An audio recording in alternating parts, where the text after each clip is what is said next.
All right, YouTube, how you doing? Welcome back to the channel. It is Monday, January 13th. We have a 6-game NBA slate to dive into in today's video. Like we always do, I'm going to dive into each and every one of these games. I'll give you my prediction on the side. I'll give you my prediction on the total. We'll talk about any other plays like player props that we like within the game as well. But as always, guys, keep an eye down on the pinned comment. That'll take you to my final plays if you are interested in those. And so what I'm actually rolling with myself, absolutely free. That'll be down in the pinned comment. In terms of how we did yesterday, this roller coaster of a ride that seems like it has more downs than ups continues here. We lose a full unit on the Bucks. We kind of reverse laddered or laddered, however we want to put it, the under in that game. Dumb move there. Jokic and PJ Washington, neither one of them got to their number in our same game parlay that we knocked their numbers down. The only thing we were right about, and man, did we have to sweat it out, so it wasn't even that great of a call, though we're winners. Kings money line and Bulls team total under 119.5. Bulls finished with 119. And then Noah Clowney, over 13.5 points.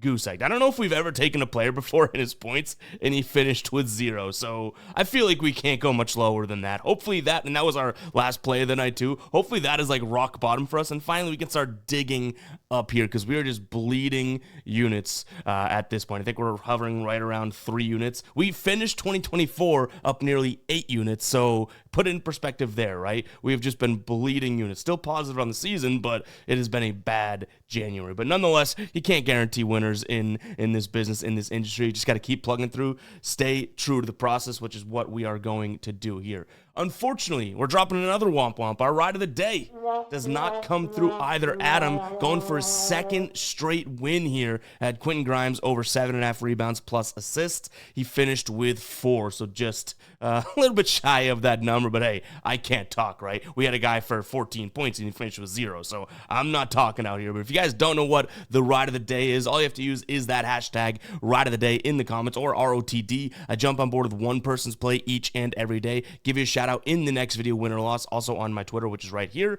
and you get a shout out over on the final plays over on the Guy Boston Sports site. If you win, we continue to ride with your plays the coming days until you lose. If you do lose, we give you the shout out. We drop the womp womp. We got to talk about it, right? So go ahead and get those hashtag ride of the days in the comments. And real quick, I get a lot of questions about how do you pick the ride of the days. As of right now, we're operating under which ride of the day, whichever ride of the day gets the most likes, we are going to be jumping on board with. So I'll check back earlier this afternoon. Whichever one has the most likes in the comments, whichever comment has the most likes, we jump on board with that one. So if you like one, make sure to show some love and go ahead and hit the like button on those comments. Speaking of that, hit the like button on this video, hit that subscribe button as well. Let's jump into it. We've been gold, but you know, we're showing up, we're grinding, we're putting the effort in. So at some point, our luck has to turn. We got Washington taking on Minnesota. Not exactly the best matchup here. We do have some potential plays, but obviously you have blowout potential in this one. Washington 13.5 point dogs at home. Total sitting at 224. This Minnesota team has been tough to peg as of late. They looked good, and I've been saying that I think they're going to turn a corner. And then they lose to Memphis in the game that I think they should have won. But in that game, it was like the Dante DiVincenzo show, which I do have a player prop look at Dante DiVincenzo in this still, and Anthony Edwards didn't really play well. So I guess if Anthony Edwards plays well, that's how this team turns the corner. In this spot, I don't really think there's any angles to get to Washington. Minnesota should beat them in terms of offense, defense, in the paint, on the perimeter, you know what I mean? So I will lean towards Minnesota minus the 13.5. But just saying, 13.5 for a team that we just got finished saying has kind of been up and down or tough to peg, like, seems like it's a lot of points. So I'll lean Minnesota. I don't know if I get there myself. I'd much rather take a peek at a potential look at the over. If Washington can up the tempo here, Minnesota should convert some easy buckets. Minnesota doesn't run too much transition, but when they do, they scored a 55% field goal percentage in transition, which is really good, right? So they should be able to get there. I mean, maybe we look at like a team total over for Minnesota if we don't want Washington to have to stay in this one. They are still dealing with a decent amount of injuries, but Poole, Kuzma, Coulibaly, Carrington, and Sarr, their recent starting lineup, all are good to go. So that's why I wouldn't mind the full game over, because I do think Washington maybe to some degree could put up some points, at least not to stay in this game, but to contribute towards an over. Now, from a player prop perspective, we may be late to the party on this one. We did call Dante DiVincenzo having a good game last game. We just didn't roll with it ourselves, so I don't want to take too much credit there. Now there's a chance that I do like his over 13.5 points. This is a spot in which he should be able to dominate the perimeter, get a lot of catch and shoots, but he will also, if he makes a couple of those threes, which is 3 line right now is at like 3.5, so I don't want to touch that. If he makes a couple threes, he'll get more into the, 2 dribbles in, pop up, mid-range, that type of thing. He's definitely a player that gets into a groove and starts feeling himself. What better defense to do that against than Washington? So I don't mind Dante DiVincenzo. He had 27 last game. That was the highest of his season, right? I want to say it was just shy of he had a couple 40-point or near 40-point games last year, but other than that, like that would have been a good game for him even last year when he was playing more, but now he's starting to get those minutes. So that was a massive game. Hopefully we just don't see him walk off of a cliff in this one. You know what I mean? Like, hopefully he can kind of keep some of that momentum going. A few weeks ago, or I would say maybe about a week ago, actually at the end of the year, so yeah, a couple weeks ago, he had a 22-point game, and people are like, oh, fade him the next night. He finished with 26 the next night. So hopefully he can kind of keep 2 good scoring games back to back. There's nothing in Washington's defense that tells me he shouldn't be able to. But again, we said Noah Clowney would have a good game yesterday. 14.5, 13.5 points, whatever we liked it at. He finished with 0, so take it with a grain of salt. You can always, right there. All right, next up, Knicks taking on Detroit. An interesting one here because I do think the Knicks win this game, but I wouldn't be surprised if Detroit covers. So I'll sound the cycle alert alarm. I don't know if it's warranted here, but yeah, give me Detroit plus the 7.5 points. A couple reasons why. We've already seen this matchup somewhat recently, and Detroit actually won it outright. Now, that was in New York as well. They won 120-111. That was a game in which I don't believe Karl-Anthony Towns played in, though, so obviously that thing can flip on its head. But even when you think about it, Karl-Anthony Towns, say he just adds 20 points to the Knicks, right? Now you're looking at a 131-120. Like, you're assuming that he does that. That's even crazy. And even still, that's only 4 points away from Detroit covering this one. So I don't even know if that makes sense to you guys. It makes sense in this dumb brain, right? But when we look at it, too, this is a Knicks team that loves to score in the paint. In fact, we can jump into the dashboard. If you guys do want access to this dashboard, I'll show you how to get it in just a second. But let's go through this game, and then I'll tell you, right? So right here, you can see the Knicks obviously elect to shoot in the paint a ton. 5th most points in the paint so far this season. But this Detroit team right here, they're actually very good at preventing points in the paint. You can see them at 7th fewest points in the paint allowed per game over the last 3, 3rd, and then on the road, 5th. So I do think that this could be a spot where Detroit makes it difficult for the Knicks to score. Now, the one negative would be this. Well, Detroit has been shooting a ton of threes. Not shooting a ton, but scoring a lot from 3. Cade Cunningham, Tim Hardaway, those guys ring a bell. This has been a Knicks team that's actually gotten a lot better at defending the perimeter. Now, you look at it the last 10 games, still from above the break, allowing nearly a 40% conversion rate in terms of field goal percentage, but again, over the last 3 games, 4th in terms of fewest points allowed. So there is a little bit of something to be said that, okay, well, maybe this is a tough spot for, Detroit to be able to score. I know I'm making the argument for the Knicks having a tough time scoring. Why don't we just look at an under? And honestly, that may be where I go in this one. My one problem and concern is we liked that sort of angle with the Bucks and the Knicks yesterday and got pulverized. You know what I mean? So I'm a little hesitant to pull trigger on under, but I would say Detroit plus 7.5 and the under are 2 spots that I would actually strongly consider for final plays. Trying to put aside what we did yesterday. Obviously, it was a terrible day in general, right? Trying to put that aside, I think in a vacuum, this game does kind of look like an under to me. I mean, last time they played, Detroit scored 120. I don't necessarily think Detroit has 120 in the bag right now. They did just score 123 or 124 against Toronto, right? But the Knicks are not as fast-paced as Toronto. The Knicks are now on a back-to-back. They may not have all the scoring prowess. And Jalen Brunson, I expect him to play. He's listed as questionable. He left, I want to say, I was watching it in the 3rd quarter, maybe. But there's a lot of sports on yesterday, so I started flipping around. So Jalen Brunson, I believe, left in like the 3rd quarter. He came back into the game, so I expect him to play today. But wouldn't that be great for an under if they're like, well, it is Detroit, we're on a back-to-back, let's sit Brunson, because that might help us out as well. So give me the under as well as a Detroit plus 7.5.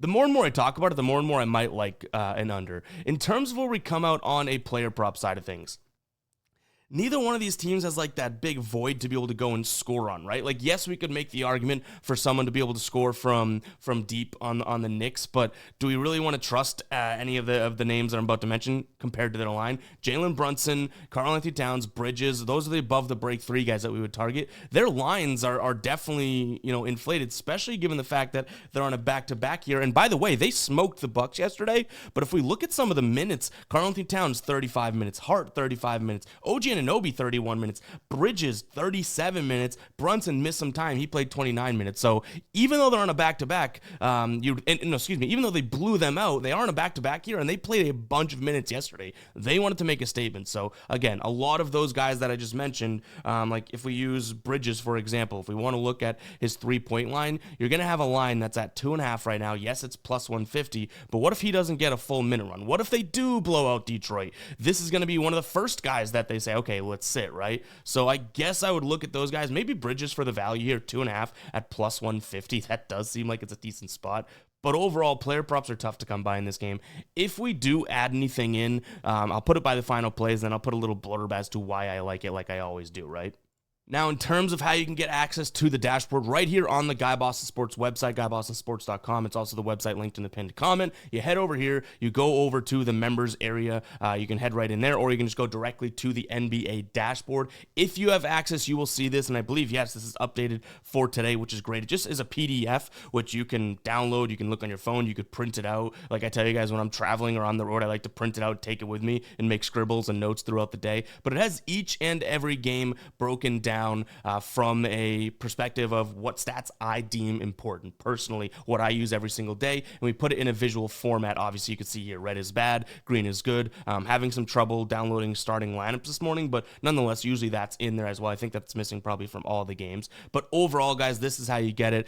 If you do not have access and you're not a member right now, you will see it just like this. You head over here and it's going to say, hey, you need some membership. You can look at the membership levels. I recommend the all sports membership because that means year-round. You pay monthly, but year-round, you're going to be getting the NBA, MLB, and NFL dashboard. But you're going to be able to pay by sport as well if you kind of want to pick and choose what you're going with. The NFL dashboard's really, really cool. Obviously, you just saw the NBA dashboard. You're getting both as of right now for less than double this price, right? And again, it's per month. You can cancel at any time, and you get the rest of that month if you do cancel. So yeah, go ahead and check it out, guys. That will be down below. That is the Guy Boston Sports dashboard. I know we've been doing it on YouTube for years now, but I think we're going to have a lot more flexibility and creative abilities over on the website. So very excited about that. Go ahead and check it out. This is not, paid picks or VIP picks. That will remain free, guys, especially the way that we've been going. You see why we don't charge for picks, right? But all this, these research tools and whatnot that we put hours and hours and hours and hours and hours into building,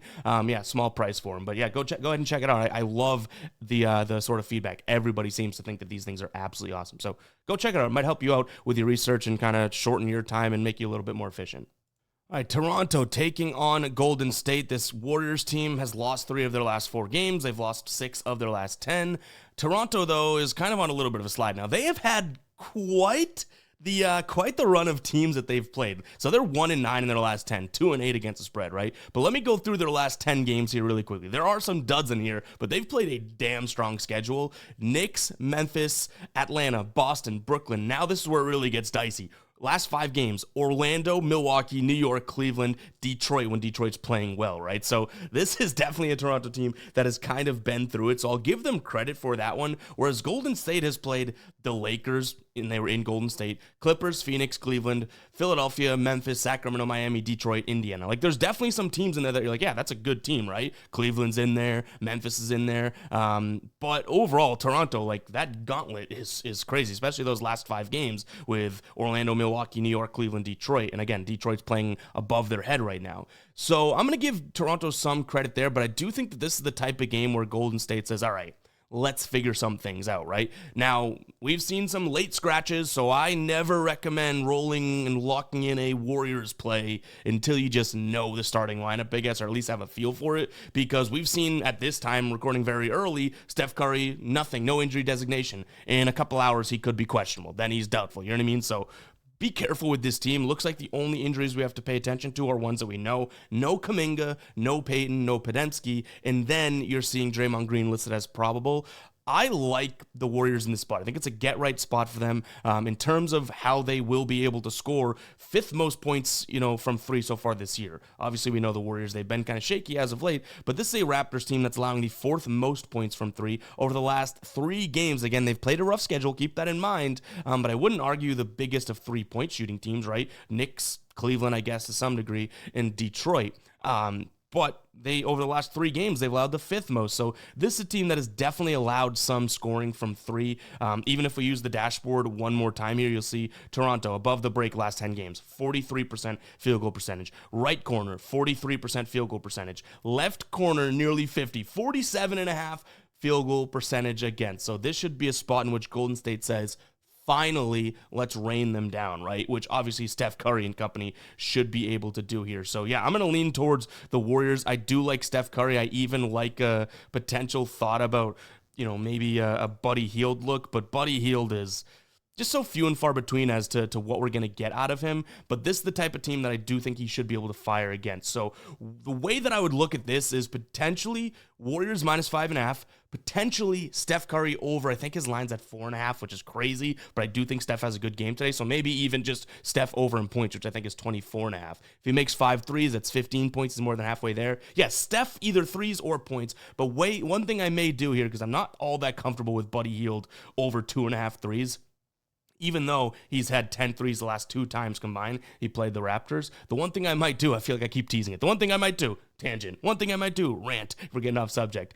The one thing I might do for the 15th time is look at some sort of a same game parlay where we do have a lot of quantity of plays in there, maybe like Warriors money line or even Warriors +3, like an alternate line, right? Buddy Hield to make 1 3, Steph to make 3 threes, like something like that you might be able to expect in the final plays, because that would at least give us a little bit of a safety net that Steph could have a great game. He doesn't need to hit 5 threes, right? I think he's going to have the quantity. I do, and I think it's a get right spot for him, especially with points, but obviously it's still a high line nonetheless, right? So that may be how we look at this one. And you throw in the fact that Toronto is a fast-paced team. I think we might get some good quality out of these 2 teams overall in terms of shots seeing. So maybe we'd see or at least out of the Warriors, some shots that we normally wouldn't see, transition threes and whatnot. This is a Warriors team that in transition is scoring at a 55% field goal percentage rate this year, which is pretty good, right? So yeah, give me the Warriors in multiple ways, Steph as well.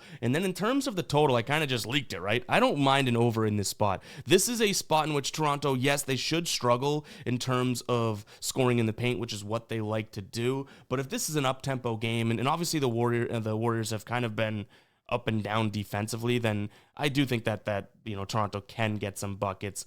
I would maybe, now that I even say it out loud, think about a Warriors team total over, because I do think that Toronto could have some struggles, but they're healthy. They have enough guys to be able to get some points and contribute to an over here. All right, guys, Underdog has a free square right now. It's Victor Wembanyama, 0.5 points. You're going to be able to get this square as well up to $1,000 in a deposit bonus when signing up. Use the link down in the description as well as the pinned comment. Easiest way to do that, or just download Underdog, use code GuyBoston. But Wemby, go ahead and grab him, guys. Obviously one of the best players in the league right now, showing why he was the #1 pick and touted for so long. Finally this year, I know he sprinkled at it last year, and they're like, wow, this kid's unbelievable with the steals and blocks. We're finally starting to see him get damn near 30 points every single night, double-digit boards, blocks, steals. The dude's phenomenal.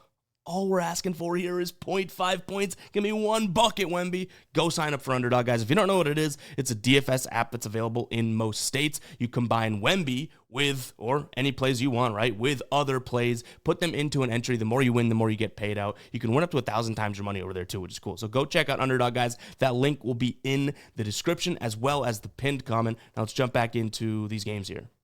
All right, next up, we have Houston taking on Memphis. We just saw this matchup recently, a few days back. It was in Memphis, though, and Houston won that one, 119-115. They were 2.5-point dogs. Now, I think this is going to be a close game. Obviously, that number would indicate it, right? 2.5.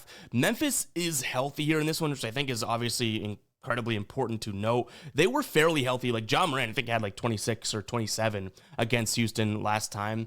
I think that I feel like both of these defenses kind of show up here. We didn't necessarily see it. Now, it would have hit the under. It was 119 to 115, so that's 234, right? Would have hit the under of this line even last time they played, and that was a fast-paced game. But here in Houston, I think Houston's defense will show up a little bit more. So I don't mind an under 235.5, especially when I think this thing's moving up. I think I've already seen a full point difference, 236.5, so I might let this run for the day, and then contrarian Ev, which has clearly been paying off lately, right? We might see, this get up to 237, something like that, and then we pull trig on and under. I'm going to lean towards Memphis. Now, in a vacuum, I would have looked at, like last time, liking Houston, right? But to me, I've said it all along, when teams play each other in such a short span in the NBA, do expect them to kind of flip-flop, and one team wins this night, the other team wins the other one, right? Now, in terms of a player prop, I do like Alpi Sengun again. If he's going to get like we saw in that matchup in Zach Edey, he had 32 points last time they played. What I like about it is he got to the line, I think it was 15 times. Yeah, 15 foul shots, and he had a terrible, so he's usually a 70-ish% foul shooter, right? He shot like 47% from the line, so that's quite near, I would say, 5 more points. He should have had like nearly a 40-point night in this game. So I like this spot for him. He definitely shot a lot too, 20 field goal attempts. So to me, this is a spot where we just go right back to the well. Now, his line's still right where it was. You can get him at 19.5 right now. Actually, that's kind of juicy. So maybe take a peek at 20.5 or 21.5. But to me, I still do like it. I think that he's going to be very much involved in the offense, which he is on a normal night, right? But this is a Memphis team that has been, their defense is really good. Like, I'm not saying that, but they play at such a fast pace that sometimes they don't play, the most efficient defense, I want to say. And the fact that the Rockets this year, 8th most points in the paint offensively, going up against Memphis, who is allowing the 8th most points in the paint, again, to some degree, you have to factor in pace. Like, obviously, teams have more possessions against them and whatnot, but still, to me, Sengun showed why we could like this play, right? He had 32 points last time they played. He had a ton of shots, so seems like a decent spot for me. The way that he's going to score most of his points as well, he's going to be down there, obviously getting the post up and then the pick and roll. Memphis, if you look at their defensive ranks, they're actually fairly good at preventing those. That being said, with Zach Edey, who hasn't played in all the games, right? He's definitely going to go down there and foul a lot. This year alone, they're allowing the 3rd most fouls. And if Sengun's going to get 20 field goal attempts, you can only assume that a bunch of those additionally that don't count, he's going to be fouled on. So, yeah, if he doesn't get fouled, then this thing's toast, because that is really why I like it. And honestly, I think that helps Houston if you do like Houston. But again, we're kind of flipping in terms of what we liked last game. All right, Lakers taking on the Spurs. Spoiler alert, I do not really have many player props or any player props as of right now in this game, which I wish I did, because you have guys like Wemby, Chris Paul, LeBron, Anthony Davis all playing in games. So, I do wish I had some, but I couldn't really find any at this point in the morning. So keep an eye on the final plays. Maybe we'll add something, but let's talk side and total here. I like the Lakers. There's a couple reasons why, if you're on the Spurs, I'm kind of hesitant to like the Lakers, so maybe we'll start with those. First and foremost, the Spurs team is better than how they've been playing. They've lost 3 straight games. Denver, Chicago, and Milwaukee lost all of those against the number as well. On the road this season, they've actually covered in 53% of games. But this is a Lakers team. We'll get to the Lakers argument here. Lakers team that is a lot better at home than the road this year. In fact, straight up, they're 8-3 at home. And on the road, they're 5-8 against the number. They've covered nearly 59% of their games at home. And you look at these two teams so far. Now it's tough to beat a team 3 times. I get that. But this year, Lakers' first game back in November, mid-November here, Lakers won 120 to 115. That was in San Antonio. Then they win by 18 just, 2 weeks later in San Antonio again. So it's like, yeah, that's a tough look, right? Like, the Lakers better at home. They've already cleaned up this team and covered this line twice in San Antonio.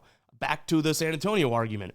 Yeah, it's tough to beat a team 3 times, and San Antonio is just desperate for a win, right? So if you like San Antonio, that may be the look. I'll also throw a couple other numbers your way. This Lakers team obviously likes to score in the paint. Well, Spurs pretty good at defending the paint. Lakers don't shoot a ton of threes. Even if they do, San Antonio, not exactly the worst team at defending the three-point line. So yeah, defensively and whatnot, I think San Antonio might have the edge, but one factor that I feel like I haven't mentioned yet, or I know I haven't mentioned yet, is the last time Lakers played basketball was back on January 7th. They've had nearly a week off, Anthony Davis, LeBron James, the oldies in the building. You don't think that they're like, week off, this is great. Now they jump right back into action. I don't think these are guys that have to shake off rust or anything. They've been around long enough. 40-year-old LeBron's probably like, give me 6-7 days off between all my games. So give me the Lakers minus the 3 points. Total sitting at 221. In terms of pace, you have the Lakers, who really haven't been playing with a fast pace, and San Antonio, who also really haven't been playing that fast of a pace. But I think that we could see some fresh legs under the Lakers today. So I'm going to lean towards the over 221.5 as well. Like I mentioned, no major player props. If you do want me to just, I guess, theorize, I would say LeBron could be a good look. I think that he's going to, again, with the rest, have a great game. Over 39.5 PRA, don't mind that. He's averaging 42.5 over his last 4 games against the Spurs. So maybe that's one spot to look. But again, that's probably an eighth of the amount of time that we usually spend on these player props that we pulled that one up. So think about it that way. All right, last game of the night, we got the Clips taking on the Heat. This Heat team starting to play good basketball, ? They beat Golden State. They're 8.5-point dogs. They just barely do not cover against Utah, and then they beat Portland, handily, right? 119-98. What is that, 21? If I have that correct. So yeah, I mean, they're playing good basketball, and the Clippers seemingly, like, it's weird, as Kawhi came back, all of a sudden it's like they've dropped off to some degree, which is, again, weird because Kawhi, I wouldn't necessarily put in the boat of a guy that comes in and disrupts, right? Like, he's not like, say James Harden was injured and he comes back and he's going to be so ball dominant that when I say disrupts, I mean just disrupts the flow, not because of the player. But Kawhi, clearly something changed in terms of how their lineups were working and whatnot. I'm sure they'll figure it out. He's such a good defender that this team has to, figure that type of thing out. But in this spot, I really, you could go either way here. I think a lot of people are going to think that the Heat, because they've been playing well and whatnot, would be the look here. And maybe I'm wrong. I'm going to flip to the Clippers because I do think that they're kind of at the core of it a lot better than this squad. And just like I mentioned with the Lakers, because of what's going on in California, again, if you're involved in the wildfires somehow, some way, if you're a firefighter, if you've had to move, evacuate, if you know someone that is in either of those buckets, thoughts and prayers. Hopefully you guys and they are staying safe. But the Clippers are in the same shoes of they haven't played since January 8th. So they're going to be somewhat fresh now as well. And they're at home. Like, I don't mind this spot for them. I think they're a better team overall. This Heat team, is going to want to jack threes. That's how they've been scoring since Jimmy Butler has exited the building, theoretically. We've seen Tyler Hero, Terrors, like a lot of these guys getting more looks, and Jovic playing a lot more too, right? But this is a Clippers team that defends that perimeter fairly well. Above the break, last 10 games here, 33% field goal percentage against. That's pretty damn good. On the season, the 6th best team at preventing points in the paint. So yeah, I really don't, points from 3. So I don't mind the Clippers to kind of suppress it. I just think 6 is a little much, but we've seen some 6.5s out there. So maybe 6 actually is a good number. Give me the Clippers as well as the under, and then player prop wise, one that I do like. You can ladder this one up to get even more obviously plus money, but Ivica Zubac over 11.5 rebounds. He's hit it in 65% of games so far this year. Against the Heat, we don't really have too much data. Last time he played them was last year, February. He had just 3 rebounds, but he only played 18 minutes. Obviously, he's playing a lot more minutes now. I think he's averaging, I want to say 31 minutes or so per game, but he's getting damn near 20 rebound chances per game. Over his last 20 games, 20.4, right? And when he gets, let's see if we can do this, rebound chances. Let's pull up the situation I want, and then I'll read it to you. All right, here we go. When he plays a rebounding team that is in the bottom 10 of the league, which the Heat are as of right now, and he gets at least 20 rebound chances, he's had 7 of those games so far this year. He's hitting 6 of them, averaging 15.6 rebounds. In terms of players we've seen recently play against these Heat, we've seen some big rebound numbers. Walker Kessler, January 9th they played, right? He had 15 rebounds. He had a line of 11.5. We saw Sengun play them back in late December, 10.5 rebound line. He had 18. So yeah, guys like these guys that'll be right around the hoop, getting a lot of shots, I do think get some rebounds. And the good thing is that this is a Lakers team that's going to like to take a lot of I guess near the rim or mid-range type shots, those are the rebounds that don't bounce out crazily. So he should be able to get a few offensive rebounds.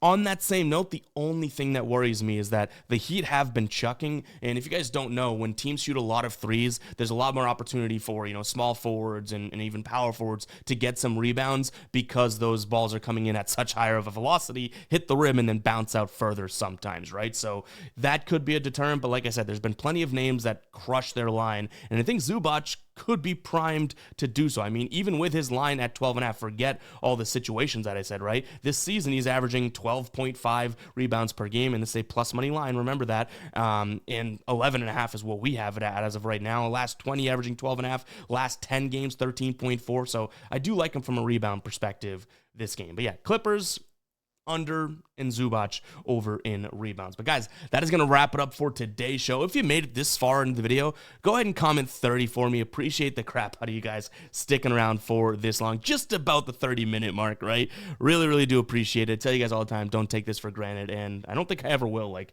the fact that I wake up and spend hours researching sports, turn on the camera, the microphone, and talk about what we just looked at is a blessing. So truly do appreciate you guys, and I'll catch you guys in the next one, all right? Peace out.